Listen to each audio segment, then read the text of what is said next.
Welcome into your favorite show, Views from the Stands. I'm your host, Stevie B, Steve Brennan, and of course I got my two partners in crime with me, Brandon BC, and I got my man G Mike, George Mike. How are you doing out there, fellas? Doing good today, boys. I'm crisp, clean, loaded with caffeine, ready to get this show on the road, man. The boy said loaded with caffeine. You got that Cuban coffee like I told you? You gotta get that Cuban bro, coffee. I got the Hawaiian coffee, and then I got my Ghost as always, man. You know how it is, bro. Hawaiian coffee with Ghost. Jeez. You must have a I didn't even know stomach. Brandon. You hear Brandon on there rapping too. I didn't even realize this guy was got talent like that too. Yeah, right? Crisp and clean and caffeine. Woo-wee. For sure, He has Lamar. He has a stomach of a Spartan, for sure. God damn, man. I try. Hey, before we forget, man, we've been forgetting to tell you guys all about it. We need you guys to like and subscribe. If you guys are liking what we're doing, you guys want to see more of it, please just like and subscribe. It's easy, just hit the bell. You'll get alerts whenever we're going on online, and you guys can watch it and enjoy all the content we have going on here. So we have, fellas, we have a pretty big show going on today. We have a jam-packed one, actually. We got some NBA news. We're introducing a new segment called Brandon's Bullpen to go over all the major baseball news that just happened. We had a wild trade deadline. So our guy BC is going to break that thing down for you.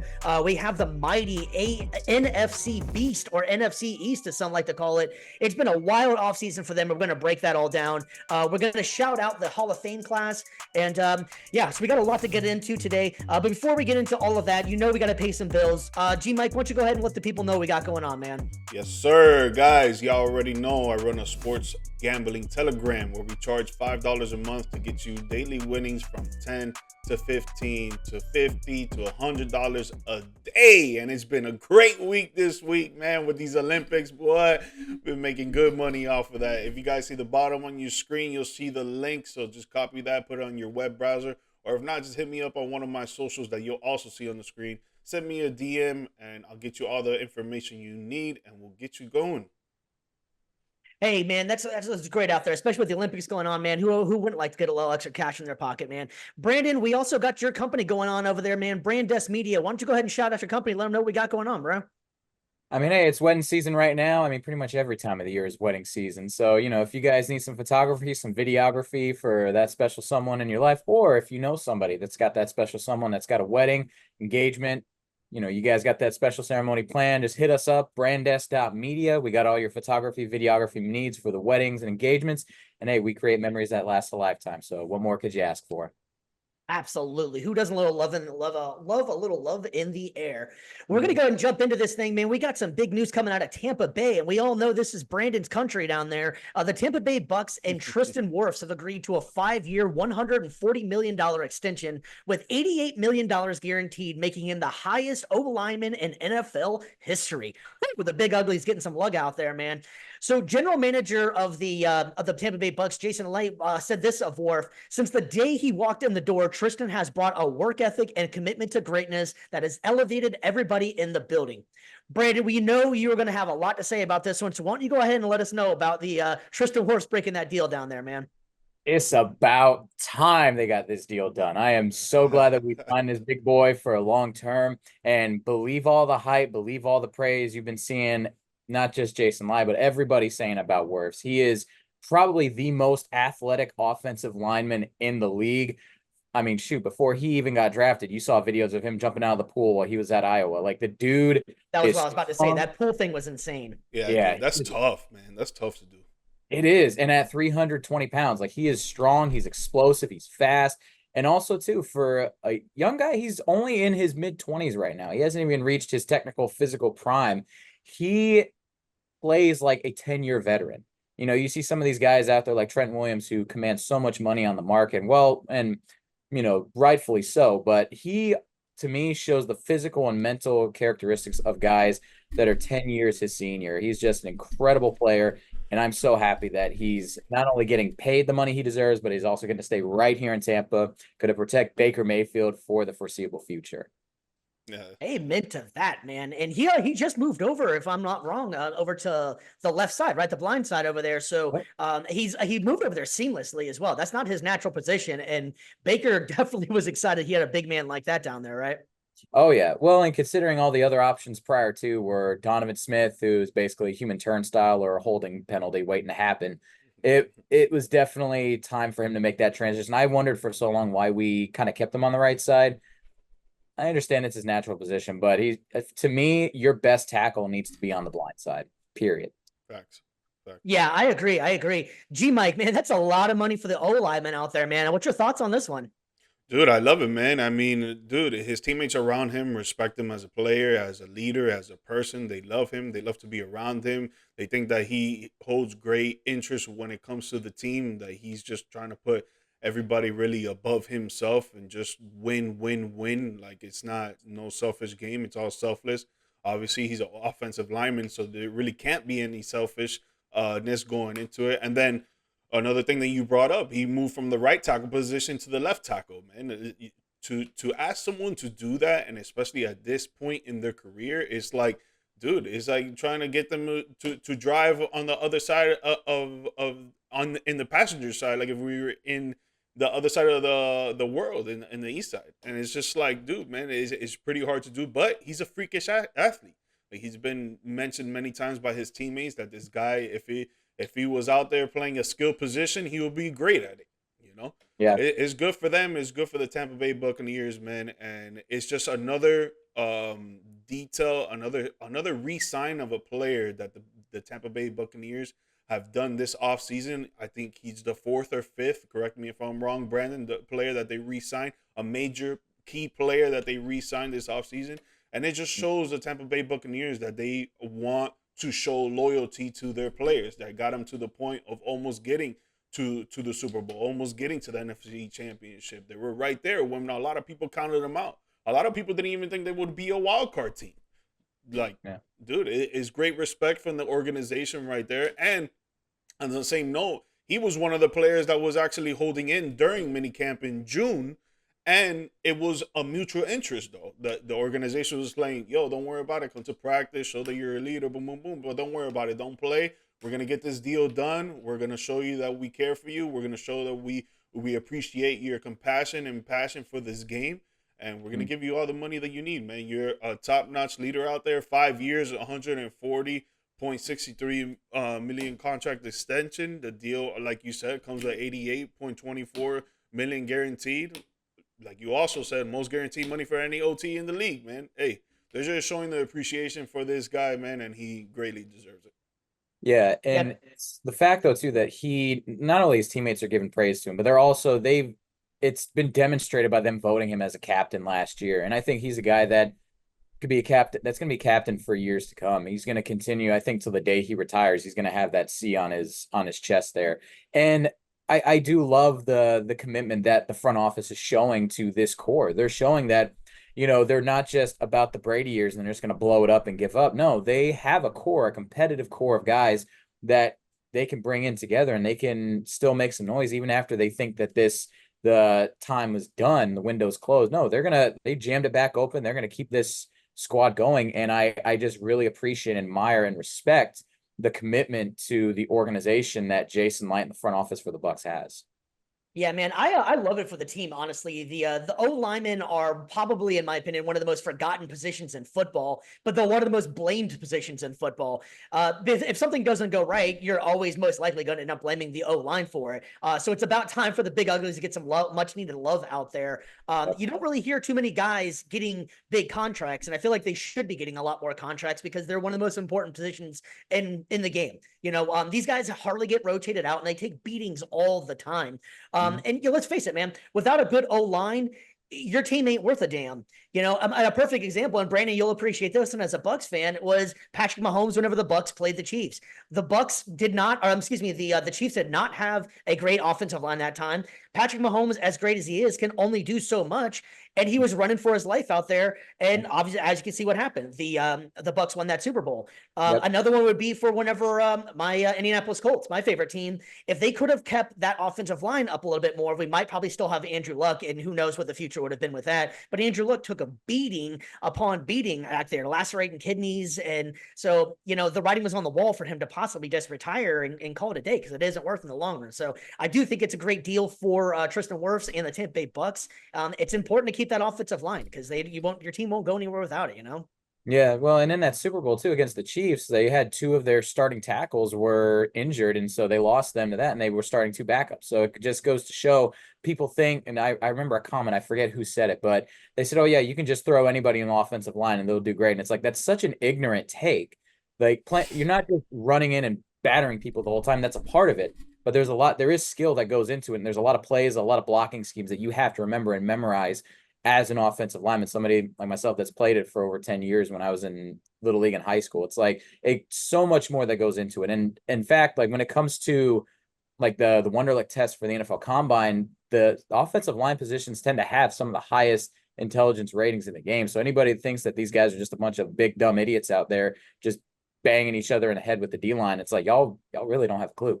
No diddy, no diddy. But just for the Yeah, people out there that really don't know football like that, or I mean sports in general, but football in this sense, when it comes to the trenches, man, the O line and the D line, bro, O linemen are protecting their quarterback, their running backs, and even themselves against dudes that run a 4'8", 4'7", 315 pounds, pure muscle, probably like 5% body fat. Dude, these guys are massive, strong as hell, coming down to you like a freight train, trying to get to the quarterback. No matter what you do, they're gonna try and spin off of you, or do a little underhook and whatever else that D linemen's really do and D tackles. Like, dude, these guys are strong, massive dudes. You really think that these old linemen just be out there like, oh yeah, all you got to do is block and you're good? No, man. These guys are strong as hell, bro. You can't really just stop them like that.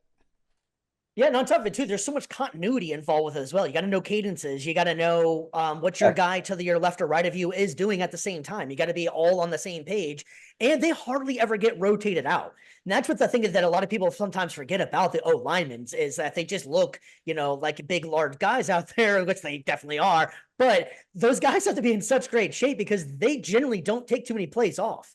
You'll have a running back that gets rotated in. You'll have a wide receiver that isn't in a certain set. Those offensive linemen 90% of the time are playing the entire game. And Yep. for a big man, that's got to be pretty difficult out there. So big Oh yeah. shout out from Views from the Stand to the O line out there, the big uglies, man. Big Yes, boys. sir. Big boys. Yes, sir. We I love play it. I play tight end, so I know a little bit about O line. Sometimes Hey, I man. got block, sometimes going out for a pass, but Yep. no matter what, I'm getting hit. Yep. Yeah, man. Well, speaking of people making some money out there too, man, this has been a lucrative year for the wide receiver.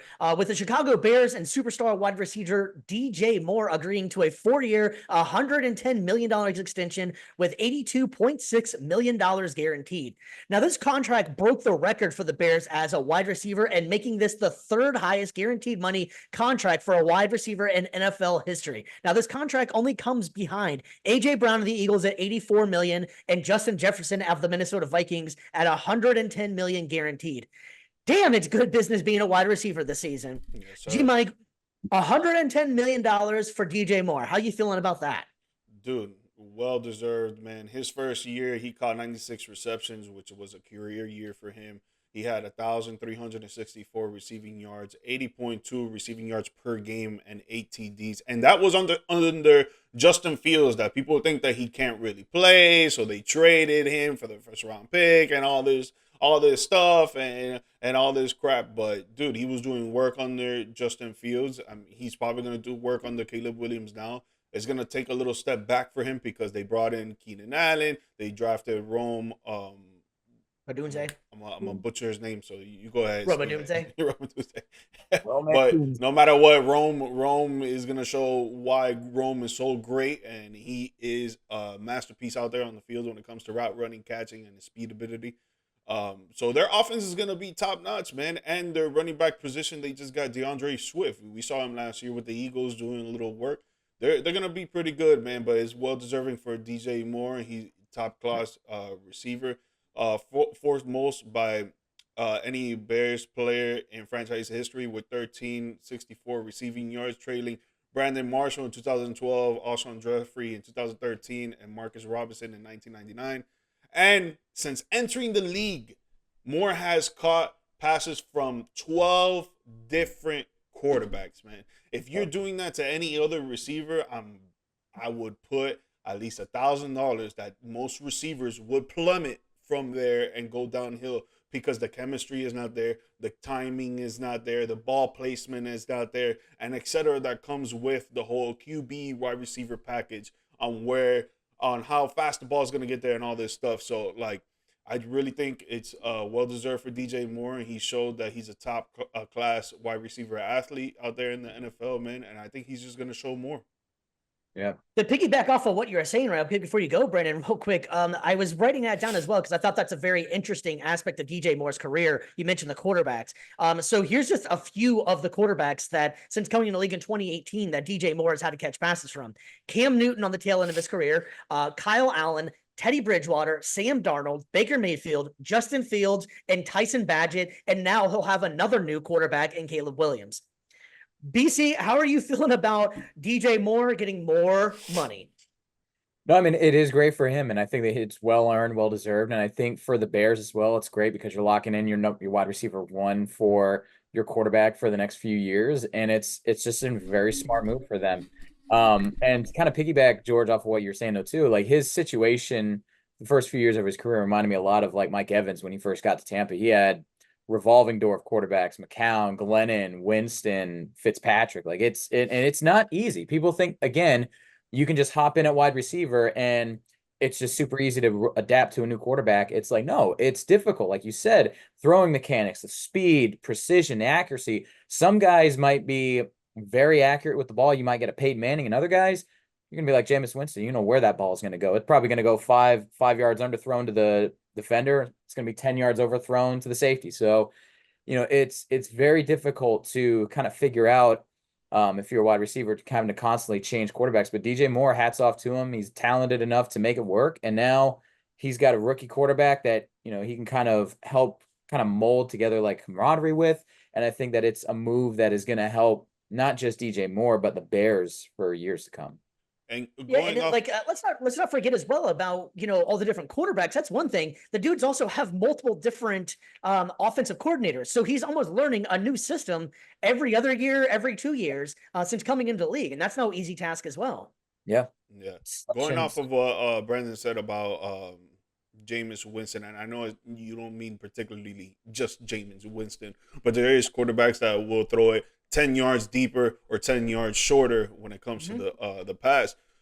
For you football fans that think football, when that happens, that causes a lot of injuries, right? Because if the ball's underthrown and the receiver's going top-notch speed going for a long ball and the ball's underthrown, he's going to have to come back, and that could mess up your knee. You could mess up your knee in all sorts of different places, ACL, MCL, whatever CL there is in the knee. Dude, you're coming back to the ball. ACL. Yeah, literally. You're coming back to the ball, and it's changing the direction of your knee, or it could be your ankle. It could be anywhere in your leg that it's tender, and you're coming back, and it could cause an injury. And the same thing with if the ball's going 10 yards deeper. Now you got to pick up speed, put more pressure on your body. Next thing you know, you pull a hammy. So it's like, dude, like these things that people don't really think about is why some of these receivers are, I wouldn't give them the respect of being prima donnas, because I don't think you should be a prima donna, but you kind of understand where they got to come from on, this is where you got to put the ball. This is the time you got to put the ball. When I'm going this speed, you got to throw it right here. It's like, you guys got to understand that. Yeah, and with the third most guaranteed money in NFL history for guarantees, that's still, and his overall contract still only puts him at 7th in the entire league as far as highest paid wide receivers. So I think that's a perfect spot for DJ Moore. I find DJ Moore to be a top 10 receiver in the league right now. And especially after the breakout year that he had, he's getting another new quarterback, as which we mentioned with Caleb Williams. I think that Caleb Williams is going to be probably the best quarterback that he's played with since he's been in the league, really. And that's no disrespect to Cam Newton. It was Cam Newton's end of his career. If it was early Cam Newton, cool, different story. But later on, Cam Newton wasn't the same as he used to be. But I think this is going to be the best team that he's going to be a part of as well, with that wide receiver core out there. But I mean, honestly, throughout his career, like we were saying before, he's had multiple quarterbacks and multiple different people to have to learn different offenses and so on. But he still put up 6,585 yards and 29 touchdowns in his career. So he's definitely still been able to produce numbers since 2018 with having multiple different QBs, like we were saying. So I think that's a great deal for DJ Moore. And I think that the Chicago offense is definitely going to benefit from that. And they're making some noise out there. So it's going to be interesting to see. We will be talking about the NFC North here in probably about a week or so, 2 weeks. So we'll have definitely a lot more to talk about on that one. So bottom line, when it comes to football, continuity in terms of positive continuity is so key. It's very underrated. You can't just it's very rare you find players that you just plug and play in free agency and then from year one, bam, it works. It's so rare. Yep. No, yeah, I totally agree. I totally agree. Just like the wide receivers and the O-line are similar because they have to all be on the same page. Football in general, you got to be on the same page, but timing is everything with a wide receiver and a quarterback. And so that's got to be difficult to keep on having to learn new timing because different quarterbacks are different athletes. Let's face it. Yep.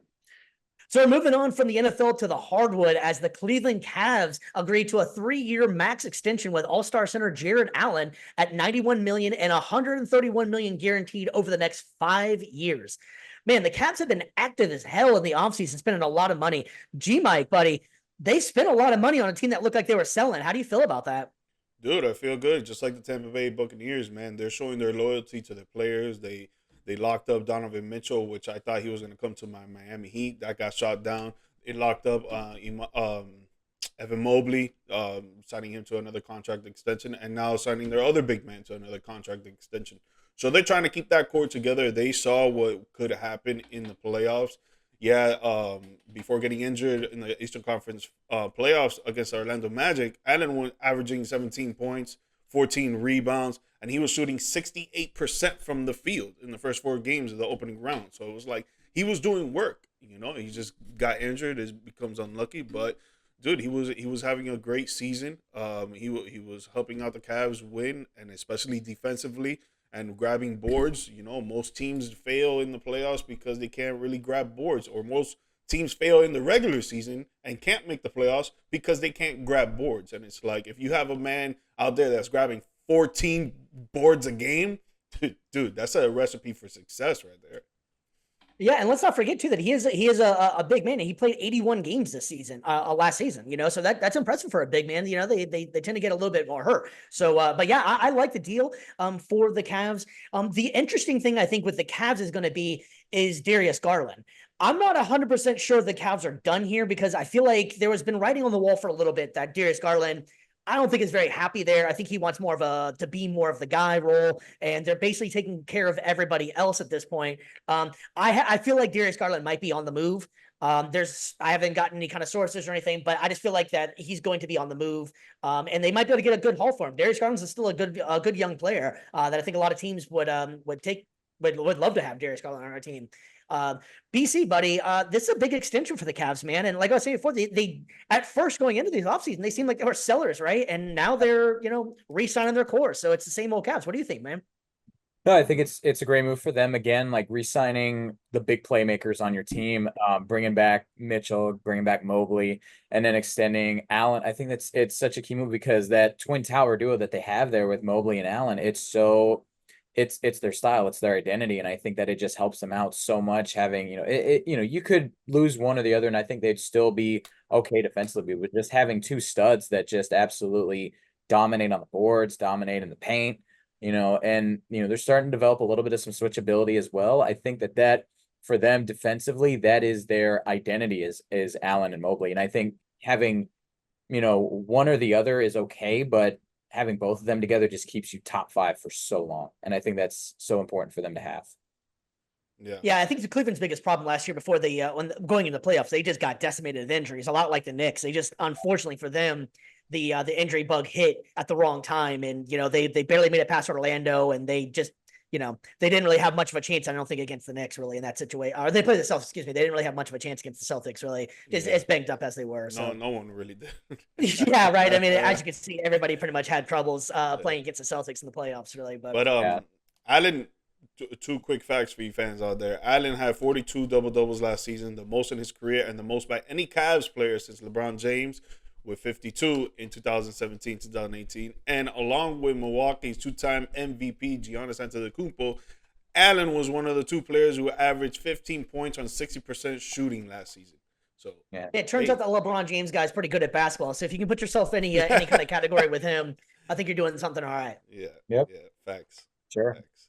All right, ladies and gentlemen, without further ado, we are introducing our brand new segment. We're calling this Brandon's Bullpen. Brandon, we are going to have you break down all our major baseball news we have going on after a wild trade deadline. It seems like there was some major buyers and sellers out there, buddy. Can you go ahead and break this thing down for us on what the hell just happened? Because that was a whirlwind of trades.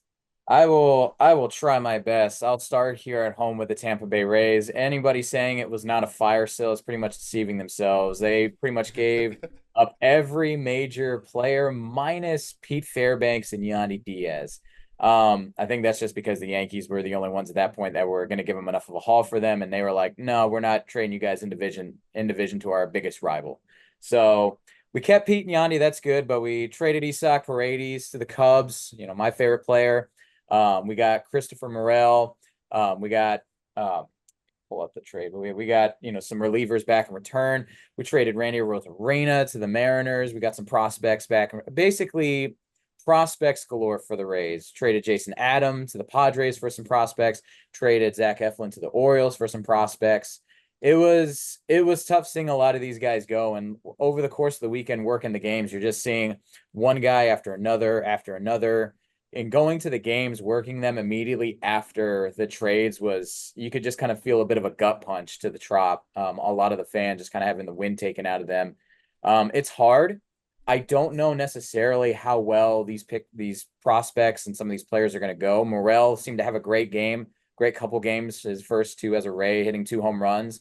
We'll see if that kind of levels out the rest of the season. A lot of the people are saying he's got great exit velocity on his swing, so he's got a lot of power. The defense is a little bit lacking. He plays multiple positions, but kind of doesn't have the best glove at any of them. So we'll kind of see what the season holds for some of them. But getting out of Tampa Bay, you got probably the biggest one that a lot of people are talking about, Jazz Chisholm going to the New York Yankees. That's going to be a big move for him, big move for the Yanks. Tanner Scott, big reliever going to the Padres. That honestly, the Padres, I think, got really good. If I had to pick some winners for the trade deadline, Padres for sure, because you stack the bullpen with Adam and Tanner Scott. You got the Dodgers, who got Ahmed Rosario from the Rays. You got Kevin Kiermaier from the Blue Jays heading over to the West Coast now.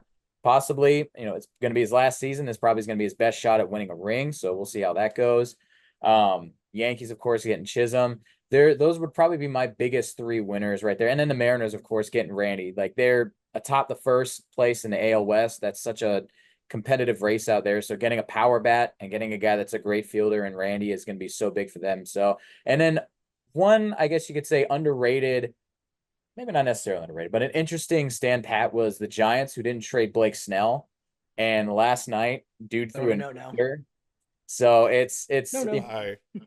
Yeah, it was a surprising move that I was definitely thinking he would be on the move, but they stood pat and he rewarded them with a no-hitter. So we'll see. Maybe that's the thing that maybe sparks their second half. I'm not sure, but that pretty much sums up most of the trades, at least some of the big ones, some of the biggest winners and losers. But I'm definitely curious. I know, baseball around this time is usually the time when it starts heating up. So, any underrated moves, any underrated signings, or maybe some overrated moves and signings you guys think that kind of caught your eye? One question I did want to ask you before we Yeah. move on, before we get out of your bullpen here. Why is it that the Marlins always sell their team when they're doing good? They had a good run last year going into the postseason, not doing anything in the postseason, but they got in there, and it's been a few years, and then boom, they trade away 80% of their players. Why is that? Because the Marlins and the Rays happen to share GMs, like front office experience. Peter Bendix, the GM of the Marlins, used to be an assistant at the Rays. He very much has the same mentality of Eric Neander. They're big on, because they both don't have very high payrolls. They both kind of play in a market where they're not making as much right now as maybe some of the other teams, which is kind of surprising considering some of the success that both teams have had. But their mentality has always been, we don't have the biggest payroll. So if we have great players, we're going to sell high on them, try to get a lot of prospects back in return. It sucks especially being a fan of those teams, because you get attached to these players. And, for anybody out there that's saying that, oh, well, these guys were struggling, or, they had a little bit of struggle, or, the guys were going to get back, these prospects, we got like 20 prospects back in return for this guy. Those prospects are not guaranteed. It is a lottery ticket. It is not most likely won't see him for a few years anyways. Exactly. So for everybody out there that's saying, oh yeah, we got 20 prospects in return. Yeah. For every, again, just an example for the Rays, when we traded Austin Meadows for Isak Paredes, all great player, for Paredes that we got in return. For every Paredes we got, we would also get a guy like Luis Patino and Francisco Mejia for Blake Snell. We kind of, prospects are not guaranteed. And I understand the mentality. It's a Moneyball strategy. It's a Moneyball mentality. You got to do what you got to do. But for anybody out there that's just going to consistently say, oh yeah, the front office, they always make the right moves. Oh yeah, they're always going to, they never fail. Or yeah, it's one of those things where I understand the method and mentality behind it, but it's one of those things where if you're expecting it to eventually pay off, I don't see it. I think that the key to winning really in any sport is continuity. You need to try to keep these guys together as long as you can. And until they do, I don't see that as a team that's going to win a World Series right now. Yeah, it's not like the Rays traded a bunch of guys for a bunch of scratch-off lottery tickets and just hoping for the best. They got the Mega Millions going on or something. Yeah.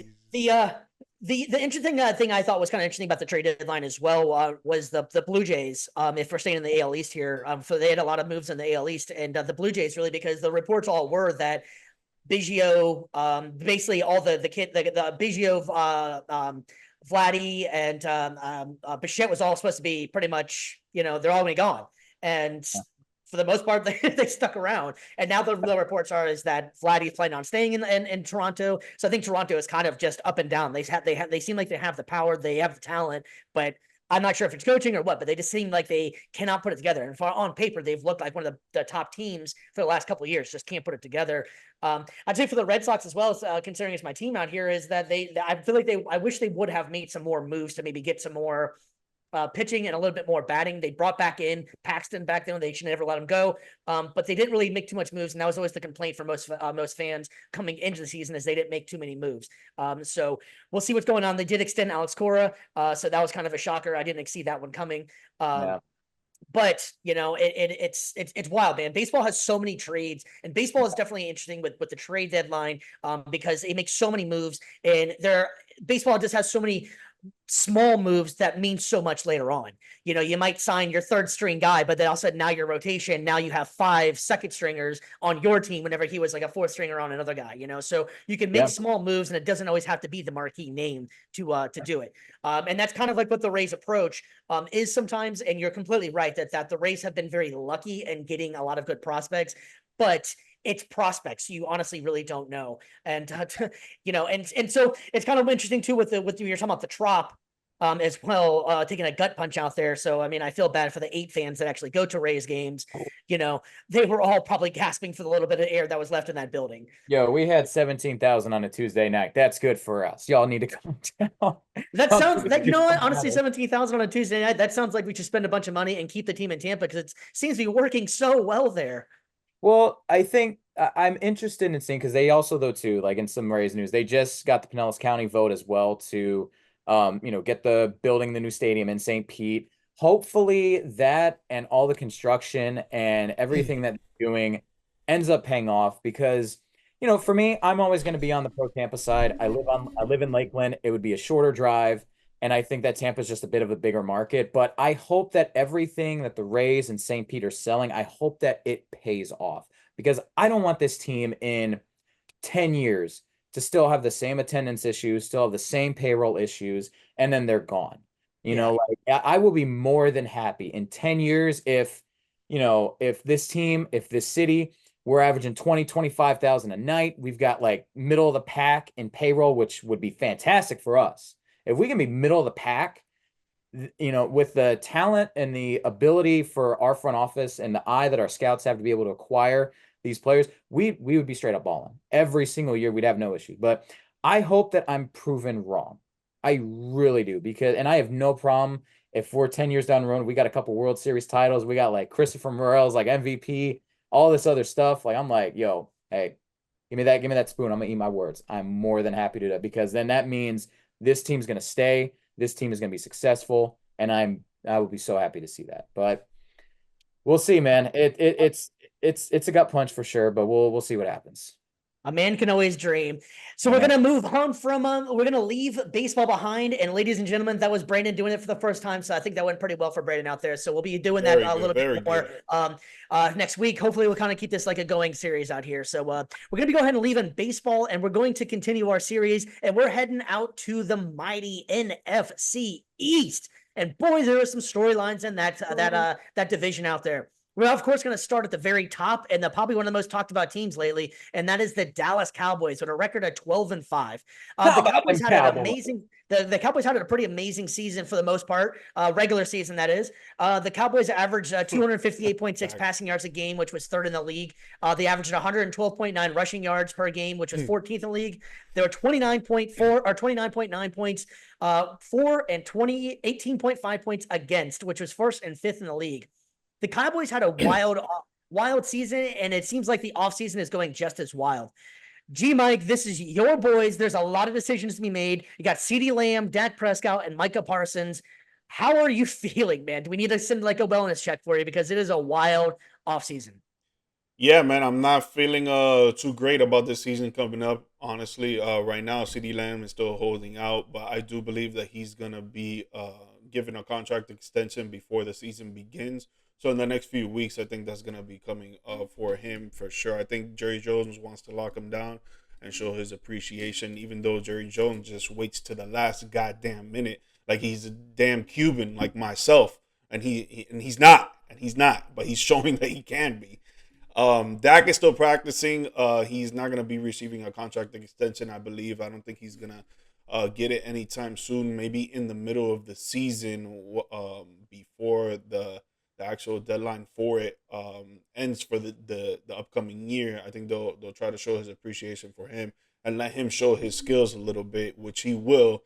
Dak is proven to go when his back is against the fence. He's proven to go out there and show that he can do it and he can deliver and be a leader on the team.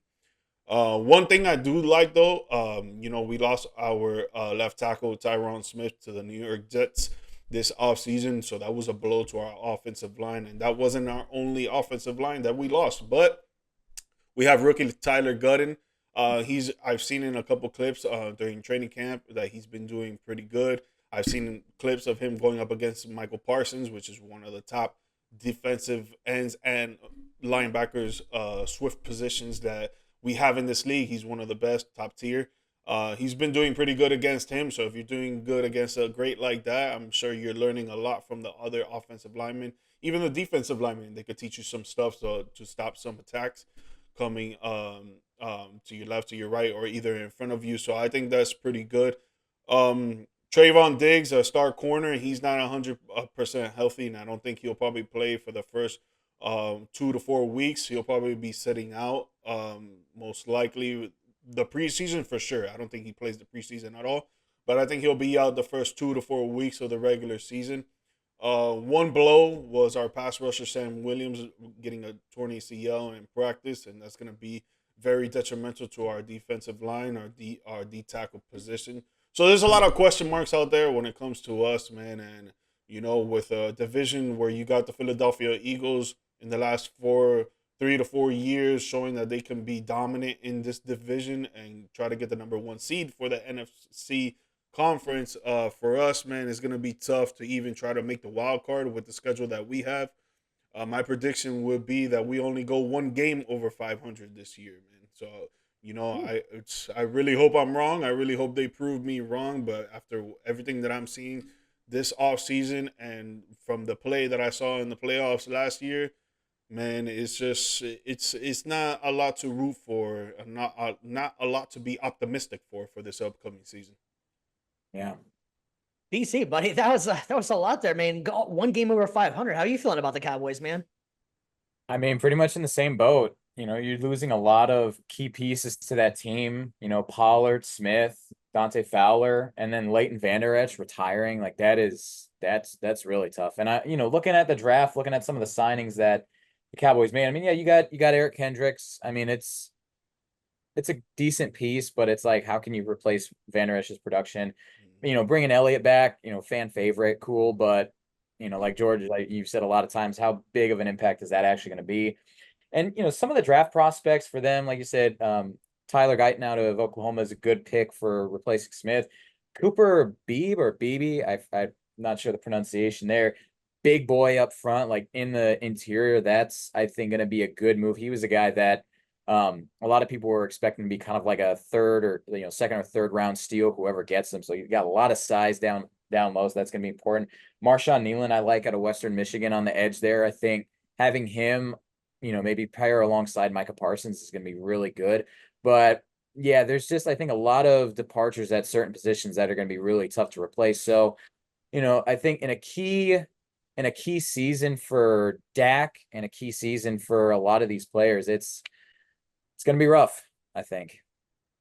Yeah, I think an underrated thing that happened for the Cowboys as well is Michael Gallup retiring out of the blue out there. Like the Cowboys seem like they're so thin at wide receiver already. Behind you have CeeDee Lamb, who is holding out. Who is I think they would be insane not to re-sign him. But I think that will end up happening. But you have Brandon Cooks. So in theory, let's just play a hypothetical here. If CeeDee Lamb holds out the season, you're banking on Brandon Cooks as your number one, or Jake Ferguson. None of those give you warm, fuzzy feelings. Now, I do think that the Cowboys are going to be a little bit better than what George was predicting on there about one game over 500. I think that they're going to be a better team than that. 2 games, but two games. Wow, you guys are really down on the Cowboys this year. But I feel like that the Cowboys will be all right, but their schedule is going to be a problem too. As obviously you start playing the better teams after you win the division last year. So I don't know. I think the Cowboys are going to be okay. I think last year was their year. If they were going to make that magical run, that last year was the year to do it. And honestly, I don't think a lot of people expected them to have the year they did. I think things finally clicked for Dak over there. So let's play a little hypothetical game here. You got 3 major players. Who's staying? Who's going? You got Micah Parsons, CeeDee Lamb, and Dak. Can the Cowboys keep them, all 3 of them? If not, who's going? Who's staying?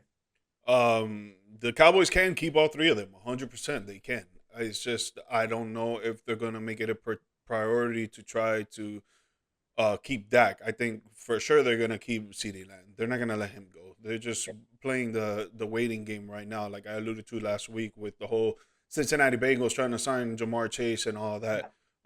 They're just playing the holding game, so they're gonna keep CeeDee Lamb. With Dak, I think it's up in the air right now. I think there's a lot of question marks. There's not a lot of confidence going around either the fan base or the organization when it comes to Dak. But I've always been tough on Dak, and last season, he just really at the halfway mark after the bye week, he really just proved myself and other Dak naysayers wrong.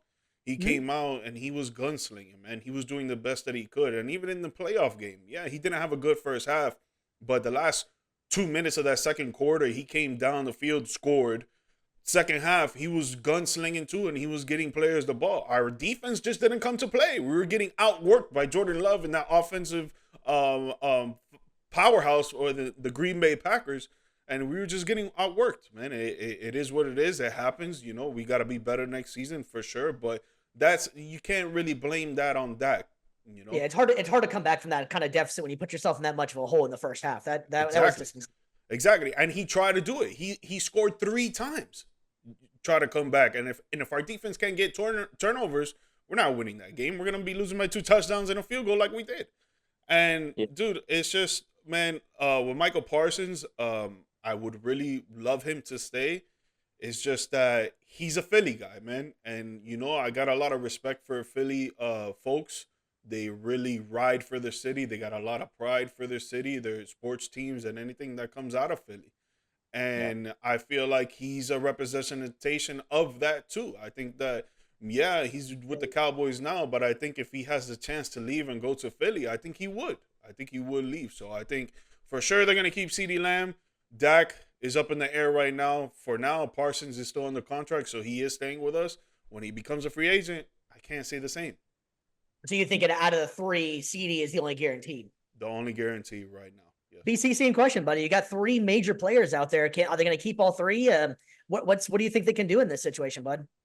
I feel like if anything, Dak, it's kind of the same rankings as George, although I would say maybe a little bit more optimistic with Dak, just because, the one thing with Jerry Jones is, yeah, he's gonna kind of feud with his quarterbacks and stuff like that, but how often does he actually like get rid of, once he's got like a quarterback, I feel like he's gonna try to stick with them and ride with them until the very end. That's what we did with Tony Romo. So I feel like he'll do the same thing with Dak. And yeah, with Micah, to me, that one I would say is a bit more of a toss-up, because I know that, like you said, he's a Philly guy, but also I could see as well the Dallas just making him an offer that you can't refuse. If they would make him the highest paid like edge rusher, I think that I feel like he'd be the type that would stay for that. Oh no, they would need to offer him that off the rip. Like there's no question about that. You need to offer him that when the chance is given. You gotta take it, bro. You gotta take it. You cannot just leave that on the table and let him go out and explore. Because if he let him go out and explore, in his mind, he's gonna be like,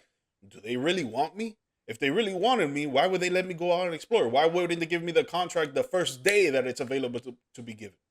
Yep. Yeah, I think it's safe to say that Jerry Jones is in a really bad spot, and kind of sort of put himself in that spot as well. He could have handled things a lot differently than he did. You would thought that the Zeke signing and that whole drama back in the day, and this is all the second go round with Dak having these issues. You would have thought they would have already had this shored up, but let's face it, as a Cowboys fan, everybody that's a Cowboys fan know that you can never know what to expect with Jerry Jones. Yeah. Out of the three, personally, I think CeeDee Lamb. I think you guys are on the same boat in this one. That I think CeeDee Lamb is the guarantee. Parsons, I can definitely see walking, but I kind of feel like that if Dak doesn't get, and I'm just playing a wild game here, so it's a hypothetical. So I could maybe see if the Cowboys, if the season goes the way you guys are projecting it, maybe making a trade. And I think a team out there that would possibly love to have a Dak would be the Raiders. I could see a trade with the Raiders, giving up a lot of draft picks to putting the Cowboys in a position to kind of restart back over, maybe find the next quarterback. There's some pretty decent quarterback camp coming out next year. But I could also see them, keeping Devontae Adams happy out there as well in Las Vegas. Maybe finally getting him that quarterback that he's been asking for. Obviously, he did ask for Brady to come out of retirement, but that's not happening. Let's face it. But I could see them maybe making a trade for it. Total hypothetical, could be just a fun situation to talk about. But I could see Dak possibly getting traded because with the Cowboys and Dak, it's a love-hate relationship. Whenever he's great, the fans love him. Whenever he's not, he is the most, hated quarterback in the league. But I feel like that's damn near any Eagles and Cowboys players. When they're hot, they're hot. Everybody loves them. When they're not, they're the worst. They need to get traded. So I could see that one possibly happening. That would be a fun, interesting, debate. Anybody out there would like to jump on that one, go by all means, have fun with that one. But yeah, go ahead and comment and let us know what you think, because there's a lot of stuff going on out there with the Cowboys. So you guys all have them doing not very well this season. I don't think they're going to be as bad, but we're going to move on to the second place Eagles, who came in with a record of 11-6. And the Eagles were just right on the heels of the Cowboys. But the biggest thing for the Eagles is they just kind of fell apart at the end. And when it fell apart hard. I think it had a lot to do with them losing offensive coordinator and defensive coordinator all in the same season. And that was a humongous loss for them. Brandon, buddy, Eagles, man, they went from being one of the top teams, looking great Super Bowl run, to what the hell happened? Yep. I mean, that's what happens when you come to Tampa Bay and Ray J and play the Bucks in the playoffs. You underestimate us when we look stupid. Damn. Stupid. Nah, like we got the match coming up in week 4, I believe, so that's gonna be fun. Fuck that. No, but to be upfront, yeah, that losing your coordinators does not help you at all in any way, shape, or form. So I will say this, the Phillies offseason, they, I think, have done just about everything to kind of right this ship, turn it around. And I'm getting very much, like, from this offseason, I'm getting that dream team, I want to say 2010 or 2011, maybe 2012 Philly Eagles that just brought in everybody, like that, those kind of vibes. Because literally, I mean, from the draft, you've got two of the top cornerbacks that were available in Quinion Mitchell and Cooper DeJean. In free agency, like, yeah, you lose Jason Kelce and Fletcher Cox. Those are going to be big names to retirement. But you're bringing in Saquon Barkley, just reading off the list, C.J. Gardner-Johnson. You're bringing in so many different players, I think, that are going to be, impactful for this team. And you're also shoring up some of the positions as well, signing 2 centers just to replace Kelsey. So I think they're trying just about everything they can to kind of rebuild, retool, and kind of make last year kind of an anomaly.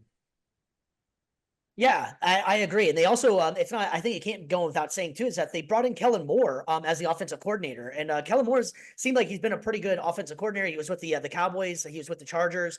So he seems like he knows what he's doing in that position.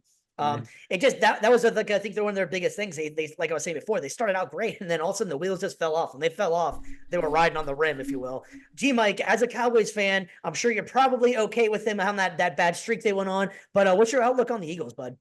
Dude, I think that bad streak came from within the locker room, the culture that was being brought out from that middle of the season to the end of the season. I think it took a wild turn there for them, and it made things in a negative manner when it came to their on-field play, their locker room environment, and everything else that has to do with the organization. I think that's why they went really downhill for them. But the upside for them is that they're doing what the Cowboys didn't this offseason and improving their team. Yes, they lost Jason Kelsey, but like Brandon alluded to, they're bringing in 2 centers to try to replace him. They're going to try and make that as competitive as possible to see who really wants that spot. They bring in an amazing running back, Saquon Barkley, from their divisional rival, the New York Giants, to go to the Eagles to replace DeAndre Swift, that he's, I would say, 2-3 times better than the running back that he is. They were acquire Devin White from Brandon's Tampa Bay Buccaneers, which he's an amazing leader. You've seen it on and off the field. He's going to bring some defensive tenacity for them. So they improve on both sides of the ball, man. And no lie, they could take this division, and they could probably take the number 1 seed in the NFC. Yeah. And I think the addition of Cooper DeJean is going to be really interesting for them as well. I think that if you haven't got a chance to watch any, I don't know how many Iowa football fans we got out there, but there's a big nation of Iowa football fans. That kid put up some numbers, man, and he played big boy football in Big Ten. So I think that that's a very underrated signing, actually. And getting him in the second round was a steal, I feel like. yeah, and just some other underrated moves though too they got in the draft, ones that I wasn't able to name. Will Shipley from Clemson to kind of pair I alongside saw that too. That's a good one. Yeah. Jeremiah Trotter Jr. to kind of pair in that middle linebacker spot with White. And then Johnny Wilson from Florida State, big body target, somebody that, in that system, he's probably not going to be the wide receiver 3. He'll probably be like maybe 4 or 5, but still, if you got like a 4 wide receiver set and one of those guys is 6'6", like 215, you're sleeping pretty good right there if you're Jalen Hurts, like has so many big body options to throw to. So they really tried, not just in free agency, but also in the draft, just to surround Hurts with as much talent as they could, while also trying to improve positions that they needed to. So honestly, like this is probably one of the best, if not the best, off seasons in the NFL for any team.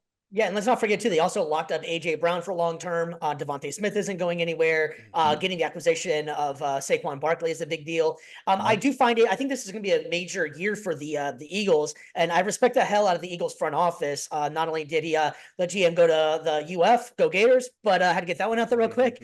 But having said that, he's also not afraid to make moves, and they make moves all the time. They are never idle, and I love that about them. They always make either coaching moves, or they'll sign players, or they'll get rid of players. And so they're I believe it's Roseman. He does a hell of a job with doing that. I also find a storyline coming out has been that Nick Sirianni and Jalen Hurts don't seem like they're necessarily on the same page. And so I think this is a big year for them, because if the Eagles fail, I think Sirianni's gone. Just having said that, because of the GM, they don't wait around for stuff to fall apart. They see the writing on the wall and they make the move. They're very aggressive. So I think if Sirianni and Hurts can't mend the relationship, whatever's going on with that, Hurts seems like the ultimate football player, so I can't imagine it'd be hard to get along with. And that just could have been maybe because they were losing and it's hard to get along. Some people can't handle that, and Hurts seems like a winner. And he's had to deal with diversity. But I think if Sirianni doesn't get it together this year, he could be replaced. So I think that's a big storyline coming in this year, as the Eagles fans should be watching out for. Yep. So then we also got in this division, we got the New York Football Giants coming in third place at a record of 6-11. And man, the the Giants just seem like they're all over the place, man. They drafted one of the top wide receivers coming out this year in Malik Neighbors. So they're expecting him to take the role of a number one receiver right off the bat. I can't remember, besides Sterling Shepard, I can't remember the last time the Giants had a number one receiver. They've been having to replace Odell Beckham, and that's been almost 6 years ago, maybe 7. The Giants just seem like they've just been in disarray. They signed Daniel Jones to that contract instead of extending Barkley and not making him the long-term deal, which I think that one's going to come back to bite him, and at first it seemed like that was the right move and Barkley was on board, but then whenever they didn't respect Barkley enough to finally pay him after they franchise tagged him, which he didn't want, I don't understand what they're kind of doing out there. And off the Hard Knocks talk has been that they need to get an offensive line and they need to get him weapons. And they didn't really do any of that either in the draft. So the Giants, to me, don't really seem like they have their stuff together in here, considering that the second pick they had was a safety, a corner, a tight end, running back, linebacker, no offensive line. And that has been their whole thing, is that if we can protect Daniel Jones, he can be good. Not even drafting an offensive lineman. I don't know what the hell they're doing. I don't think it's Brian Daboll. I think Brian Daboll is a damn good coach. I think you're just also stuck with the cards that you're dealt. Brandon, buddy, what is going on with the Giants out there, and what's your outlook on them? It's not very good. And this is the 100th season, though, too. I just found out of New York Giants football. So, man, what a way to celebrate. It's gonna be a trash season. Yep. I think, if anything, like a lot of these teams, even the teams that are struggling, at least we know their direction. They're either in rebuild or they're going to be great. Whereas the Giants, I think the one thing that's worse than having a rebuilding direction is having no direction. And I think that's the Giants in a nutshell right now. We really don't have a clue. We know what they need to do. They should know what they need to do. But when it comes to actually doing it, they still don't know what to do. So it's just one big directionless mess. And so I think that that's something that, again, 100 seasons of Giants football, it's going to be one of the worst, I think. Yeah, man. Dude, I don't really see a lot of good things that the Giants did, man. The only good thing that I really do like is signing the linebacker Brian Burns out of the Carolina Panthers. I think that really improved their linebacker room, and it's gonna help their rush defense, maybe even their pass defense as well. But other than that, man, like even with Daniel Jones, when they gave him that signing, man, I thought it was way too early, way too much money, and it was just like you guys could have probably just waited, man. He could have just waited to give him a new contract or a later contract extension. I think that was way too much. I do like the receiver that they drafted, Malik Neighbors. I think he's gonna be pretty good, but if Malik Neighbors can't throw himself the ball, then how he's going to get the ball? If Daniel Jones out there is not playing good and he's not protected by his old line, he's going to be getting sacked every damn play. Like against us week 1 last year, 41-0. Dude, That was a massacre of a game, man. And I feel like that's going to be a lot of games for the New York Giants this year.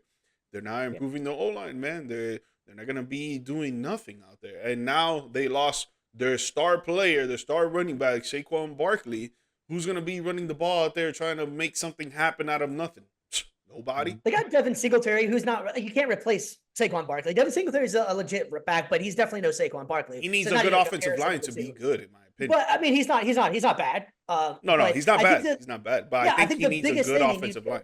Yeah, the biggest thing, you nailed it, is especially the spot they were picking in. They had the number 6 pick. There was plenty of great O linemen on the table out there, and that was supposed to be their whole thing of helping Daniel Jones stay upright. And Daniel Jones has done I feel like Daniel Jones gets a bad rep. I don't think he's great, but he's also, they haven't had very good wide receiver core, and they haven't had a very good O line in a while. So Daniel Jones is doing the best he can. Whether or not that's actually accurate enough to be a starting quarterback, maybe not. But you can only do as much as you can say you can do, So I feel like that with the Giants, they could have made a lot of better decisions. Now, I don't think Malik Neighbors was a bad pick, but for me personally, I think they had better needs that they needed to address.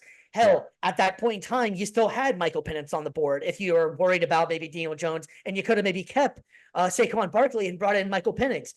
You could have drafted the O lineman that the Jets drafted. They could have just made some better decisions and instead of drafting Malik Neighbors. Now, Malik Neighbors could be one of the top wide receivers, but as you alluded to as well, if he can't throw the ball to himself, and whether or not that's not a diss on Daniel Jones, it's more of a diss on the offensive line because they can't keep him upright. So I don't think that was a smart move in drafting wide receiver there with the places they could have, or traded out of the position and got more picks because they need a lot of help, you know? And so I think the Giants are going to be picking very early next year. And I don't think it's gonna be a very good season at all for the Giants.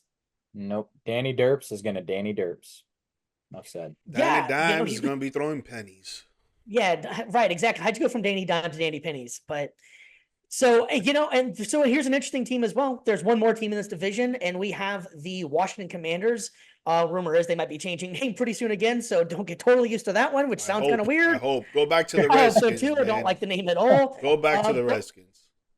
Yeah, whatever it is you want it to be. I have no idea, but I don't like the Commander's name. I think that's a bad name, and they had time to do it. Senators. Whatever, we can have another debate on whatever you want it to be. Throw some comments out there. What do you think the Washington Commanders football team, whatever the hell you want to call them, throw some comments out there and let us know what you think of what do you want a new name to be. The Commanders did go the route of quarterback with their first round pick, bringing in Heisman Trophy winner Jaden Daniels, who is an electric player. BC, do you like the pick of drafting Jaden Daniels for what they need out there? I do. And I think that, he's, like you said, he's an electric quarterback. He's got an arm. Mentally, he has a lot of maturity. Like it seems like with certain quarterback prospects that were coming out of the draft, each of them kind of had something that was negative against them, with Caleb Williams, it was what about his mentality? With Drake May, it was more of the intangibles. With JJ McCarthy, it was his physical gifts. With Daniels, I don't see that as much. He seems to be the most complete quarterback in this class. I think the only thing that people were trying to pick on was his size. He's about like 6'3". That's going to be a major issue, man. That's going to be a major issue. I feel like he can bulk up, and I feel like he'll be fine. I think if size, like in terms of mass, not in terms of height, because I mean, if you're 6'3", you're seeing over that line. You've got no issue with your vision.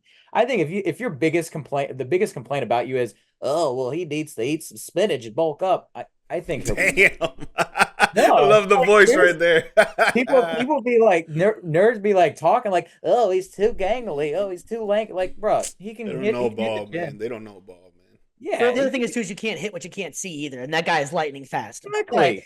I think a lot of Commanders fans at the time, it was the football team or it was the Redskins. I don't remember what the hell it was, but it kind of reminiscent of RG3. And he reminds me a lot of the same exact thing they had, but I don't think that worked out too well for RG3 out there. And that was, I think, a lot to do with the coaching staff, not RG3's talent. And I think that this team has a direction. And injury. Yeah.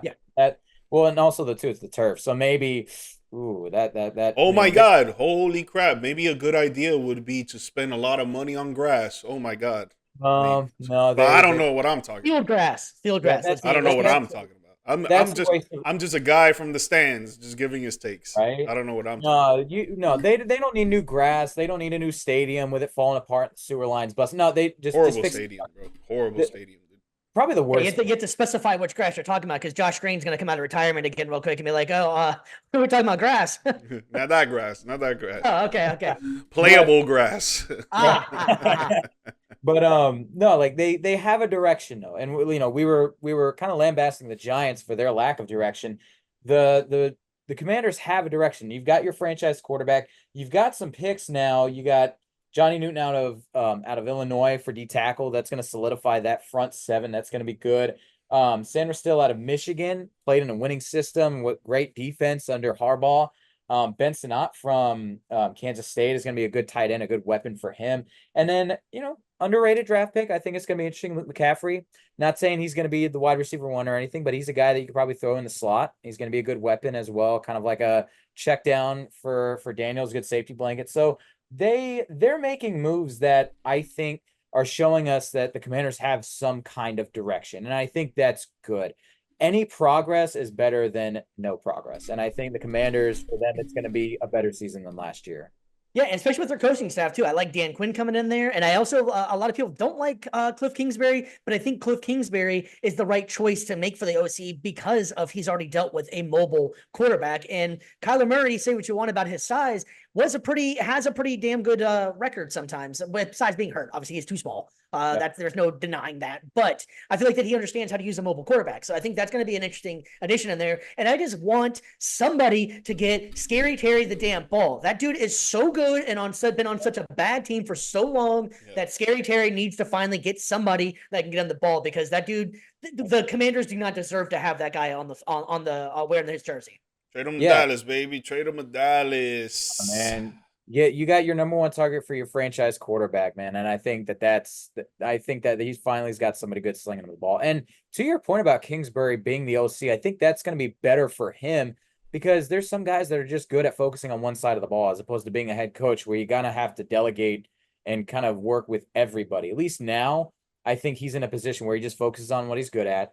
And Dan Quinn, I think, will be good enough to where he can kind of talk a little bit with offense, but also focus on defense, which is supposed to be his strength. So I think that these coaching moves, everything considered, I think the future is looking a lot better for Washington than last year. And having a young quarterback too, who it seems like every player absolutely adores and loves Dan Quinn. He just seems like a cool dude out there with the backwards hat. He just seems like such a player's coach. His time in Atlanta, his time in Dallas, up in Seattle. Dan Quinn just seems like the ultimate player's coach, and having a young quarterback, that seems like the cool thing for them to do and the smart thing for them to do. So I don't think there's much else to go over with the Commanders in this one. They got the new draft pick, and we'll see. It's TBD with them. I think they're making the right moves. So I think we'll go ahead and make our picks in order. How do you guys feel like the division's going to play out? Brandon, you first. I've got Philly, Dallas, Washington, and New York. And Same thing here. Same thing here. Now, I do think Washington could make some noise in that division, so they could be fighting for that second spot. I have a lot of hopes. Whoa. Don't do that. Don't do that. Hey, you guys shit on my Colts and pick the Texans already. So, you know what? Don't get my blood boiling right now. Don't do that. Welcome to the club. Oh, man. Yeah, man. Well, hey, we did have some fun out here too, and we do have a few things before we close out. As of right now, we have the 2024 class, Hall of Fame NFL class, probably about to make their speeches as we're talking now. So we want to give a special shout out to the class: Dwight Freeney, Randy Ganashar, Julius Peppers, Patrick Willis, Steve McMichael, Devin Hester, and of course Andre Johnson. Do you boys have any fond memories or anything you want to bring up any of these class? Because this is a pretty damn good class. Dude, man. Devin Hester in the Super Bowl, the Bears against the Colts. I know you remember this. Steve, first play of the game, first seconds of the game, guys take it to the crib and starts off the Super Bowl with a bang. The Bears end up losing. Peyton Manning gets his first Super Bowl then. But what a return, man. What a way to start a game. Greatest returner of all time, gets his busting can. What more could you say? But also, too, I'm very happy to see Patrick Willis get in there. I know he was a guy Such a beast, dude. Yeah, and I think his career was cut way too short. But you know, you're still game. Got to recognize game, and he was one of those game-changing linebackers of the 2010s for sure. Oh, 100%, dude. He had those great commercials too. Like, Patrick Willis was a bad dude that just kind of sort of, obviously he's in the Hall of Fame, but a lot of people kind of forget about his career. But I got to give a special shout out to my guy, Dwight Freeney. Dwight Freeney and Mathis was something to see. That swim move, QBs were so scared of that move that those two guys could do. Nice. They were just wrecking people out there. I would be remiss if I didn't say I love to hate Andre Johnson. Andre Johnson was one of the best wide receivers I ever seen, representing the U out there. And Two U's out there, by the way. Yeah. I used to hate whenever the Colts had to play against him because I knew he was bringing it every single game. Quiet guy. He's also the last guy speaking at the Hall of Fame class. I think he's going to do a great job out there. Like you guys were saying too, Devin Hester with the run back. So I was scared as hell. And I think Devin Hester would be so cool if he could do with this new NFL rule change with the kick returns. Yeah.